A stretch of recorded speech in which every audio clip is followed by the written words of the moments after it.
Bonjour, nous enchaînons aujourd'hui avec Kfar Meshke en plein Beka où nous sommes accueillis par le maire autour d'un petit déjeuner local fait à partir de produits locaux. Allez!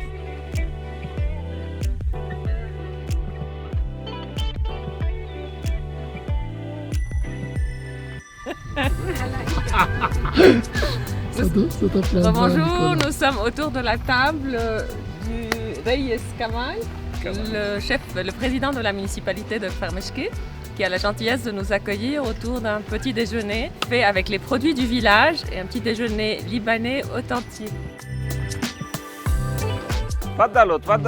On mange une délicieuse manouche au sage croustillante avec du thym de Kfar Meshke, de l'huile d'olive de Kfar Meshke, du kéchik de Kfar Meshke, des olives de Kfar Meshke, première cueillette de raisin de Kfar Meshke, les prunes.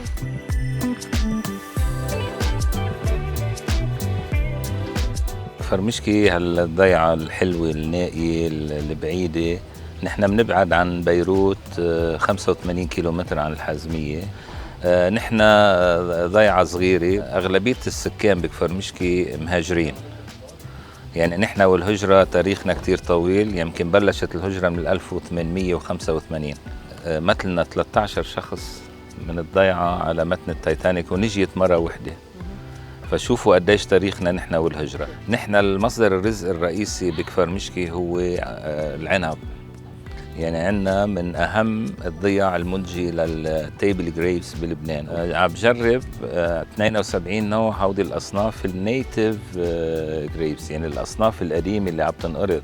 في عدة أصناف ومثل مرجعية صار، وهلأ عم نشتغل نحن والأي يو بي عم بيعملوا له DNA لكل نوع من الأنواع العنب الموجودة.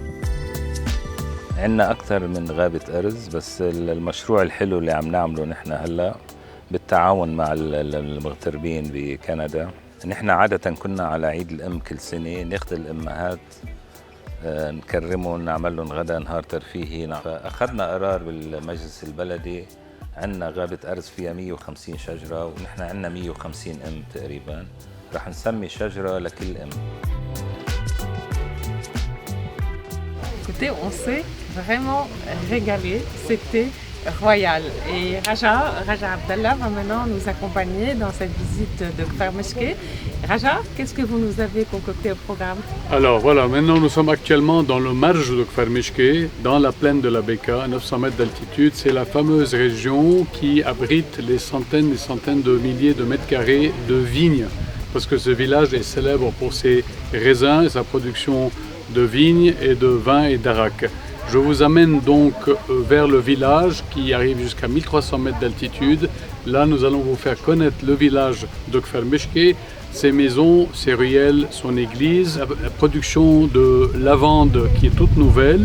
Nous allons vous montrer les différents projets qui ont eu lieu ces dernières années. Bref, nous allons vous introduire au village de Kfar Meshke.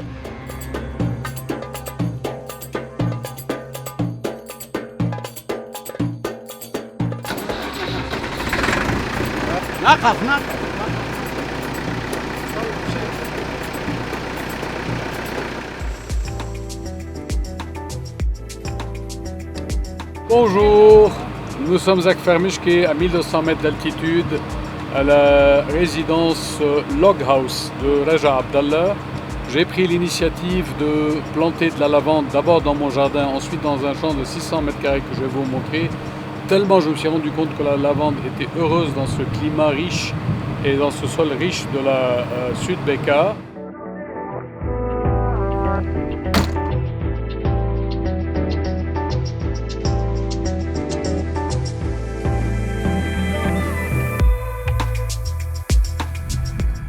Donc voilà la fameuse lavande au pied du mont Hermon que vous voyez devant vous, le deuxième sommet le plus haut du Liban. Ces lavandes vont être coupées samedi pour en distiller de l'huile essentielle, de l'eau de lavande et pour garder des petits sachets de lavande que les gens mettent dans les armoires pour protéger contre les insectes. À côté, nous avons construit ce qu'on appelle le Lavender Lodge. هيدا لافاند Lavandula angustifolia, هيدا نوع اللافند اللي بيتقطر processus distillation. On en fait de l'huile essentielle, de l'eau de lavande. C'est des produits très prisés dans l'industrie pharmaceutique. C'est des produits très utiles pour le stress, pour l'insomnie, pour les maux de ventre. Nous espérons faire une marque pour Kfarmishke, Kfarmishke Lavender. Maintenant, je vous prends un peu à travers le village, vous montrer les rues du village, vous montrer les peintures murales, ce qu'on appelle des street artists, pour un peu égayer les murs morts.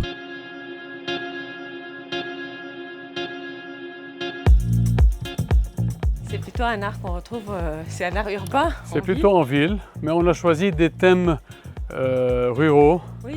comme les arbres, comme les raisins, etc., pour rester un peu dans le cadre champêtre.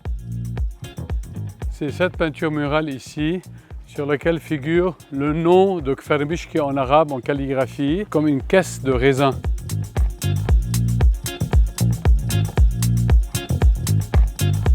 Donc il y a plusieurs peintures murales. La plus importante, c'est celle qui a été faite en 2017.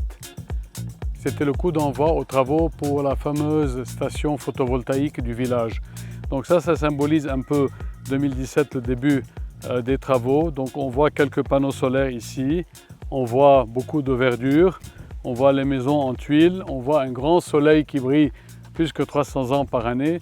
Donc vraiment on essaye de cultiver cette vision de village écologique.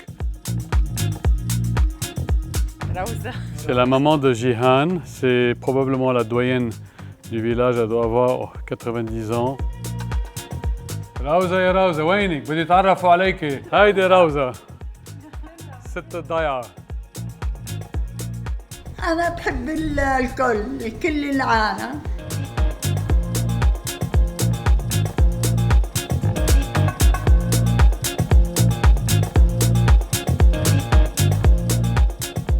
Cette chapelle a été construite en 2017.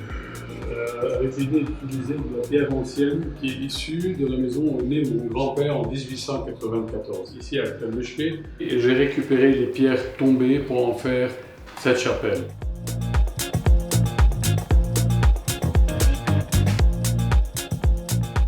Nous sommes sur la place de l'église, c'est l'église Saint-Élie, Élie étant le patron saint du village. Sur cette place se tient le festival de la moune et du raisin, que nous allons reprendre, on espère, en septembre 2022, le 17-18. Donc c'est principalement des marchés de mounet, mais il y a d'autres producteurs qui viennent des régions avoisinantes, toujours dans le thème de la mounet, de la nourriture et un peu de production artisanale. Déjà, les gens dans le temps étaient enterrés. Ensevelis ici, tout à fait. Ici, dans ces cas. Tout à fait, Caveau, ça va très loin. Hein. C'est profond sous la roche. C'est très profond, tout à fait. Donc il y a de la place dedans pour mettre plusieurs cercueils. Avec le temps, ils ont arrêté l'habitude, ils les mettent en bas. Ouais. Et partout dans le village, on trouve des cavernes comme ça, des caves. Il y en a plein.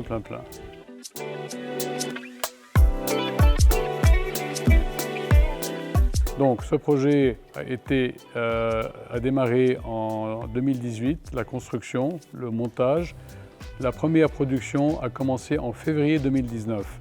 115 maisons aujourd'hui sont pourvues par l'électricité à base d'énergie solaire durant les heures de coupure qui généralement n'ont lieu que durant le jour. Donc c'est ça la forêt de Sèvres? Oui, ça sera aménagé de manière à ce qu'il y ait une clôture d'abord. Il y aura des bancs à l'intérieur, la surface sera complètement propre et le maire Kamal Saïd souhaite mettre une plaque sur chaque arbre commémoratif des mamans de Kfarmishke. Il y a à peu près 150 arbres, ça s'étend jusqu'en bas et ça, de l'autre côté de la route aussi. Au revoir Raja, merci beaucoup pour cette belle visite que vous nous avez faite de Kfarmishke, pour ces beaux projets. On vous souhaite une bonne continuation. Merci à vous d'avoir fait tout ce chemin pour venir ici. Vraiment, c'est très apprécié. C'est un village qui résiste malgré tout, malgré les migrations, malgré les crises économiques et financières. C'est un village qui essaie de donner l'exemple au reste du pays que nous allons survivre, quoi qu'il arrive. Et merci encore une fois d'être venu.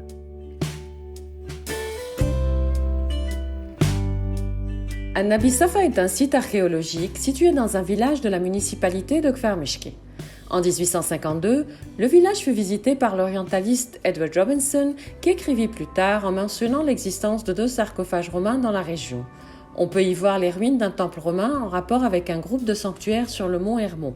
La position de ce temple et l'alignement de la porte par rapport au mont Hermon offrent un spectacle unique. Les blocs de pierre ont une épaisseur d'1 mètre, habilement taillés et finis. Le fronton est attrayant et élégant. Le mur côté nord est le seul encore debout avec ses pilastres. Le site aurait été utilisé par les Druzes comme sanctuaire pour un prophète nommé Safa, descendant de Jacob et dont le peuple vivait vers Hébron et Jérusalem. Il reste peu de récits du prophète Safa, bien qu'il ait été dit que le corps honorable est là et l'esprit s'y trouve toujours. Chaque jour qu'un homme le recherche, il le trouvera. Cela dépend de sa foi.